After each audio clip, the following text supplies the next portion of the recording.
Sensibiliser sur la préservation de l'intimité face à Internet. Les journalistes membres de la Fédération internationale des journalistes, écrivains, éditeurs francophones s'organisent aux côtés de l'artiste Amran pour promouvoir les bonnes mœurs. La valeur que cet artiste porte pour de bonnes mœurs, en fait, pour passer le message à la jeunesse, à la population, de ce que nous savons tout ce qui se passe aujourd'hui actuellement. Et il faut vraiment une certaine visibilité, il faut une sensibilisation pour que les gens comprennent tout ça. C'est où Voyage Génération a décidé d'aider, de porter ce projet-là en mettant en avant l'artiste, le message qu'il a et aussi le message que nous devons tous prôner, toutes les consciences, toutes les âmes conscientes doivent prôner. C'est celui de la protection des données, celui de la sensibilisation contre la mauvaise utilisation des réseaux sociaux aujourd'hui. Nous sommes tous concernés parce que nous utilisons tous des téléphones avec les dernières technologies. Il peut arriver que nos images fuitent. On a vraiment besoin de sensibiliser la population. Dans la vague des buzz, certains internautes s'exposent sur Internet, parfois ignorant des impacts avec son lot d'effets boomerang.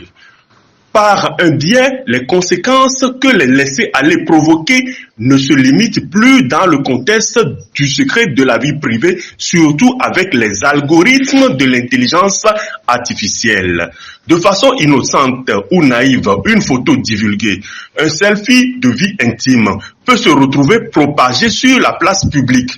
Un acte qui, une fois consommé, ne peut plus être contrôlé et de manière irréversible cause dommages certains à celui qui est concerné. Un acte qui appelle à l'introspection du fait du constat d'une soutenabilité improbable de ce que représente l'homme face à la machine, surtout par ce contexte de pénétration de la connexion Internet en Afrique qui prend une croissance exponentielle avec des dérivés parfois au-delà des limites du repère que ses utilisateurs se fixent. Le nouveau dossier, c'est un single, mais je dirais que c'est pas un single ordinaire, c'est un projet de société parce que nous avons vu un peu ce qui se passait actuellement sur la toile togolaise en particulier, mais de façon générale, ce qui se passe avec la jeunesse africaine sur les réseaux sociaux. On s'est rendu compte qu'à l'heure du numérique, où la tendance est plutôt plus à valoriser le potentiel culturel des pays, la jeunesse africaine se perd dans la dépravation des mœurs et excelle dans la négativité. Il fallait quelque part essayer d'apporter une touche particulière pour amener les consciences ou les jeunes à réfléchir autrement.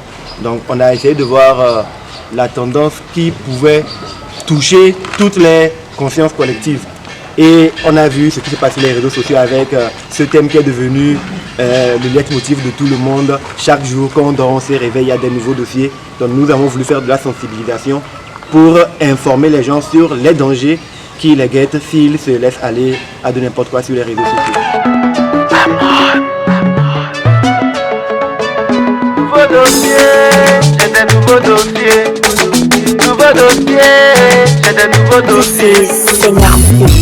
Avant quand on parlait de dossier, on pensait boulot, on pensait papier. Aujourd'hui quand on entend dossier, tu vois des nuits de partout s'éparpiller. Son mec a reçu son dossier, il a paniqué, il s'est auto-largué. À Dubaï y'a du love dans le ciel, porte-porta dans le dossier. Nouveau dossier, nouveau dossier. Nouveau dossier, nouveau dossier.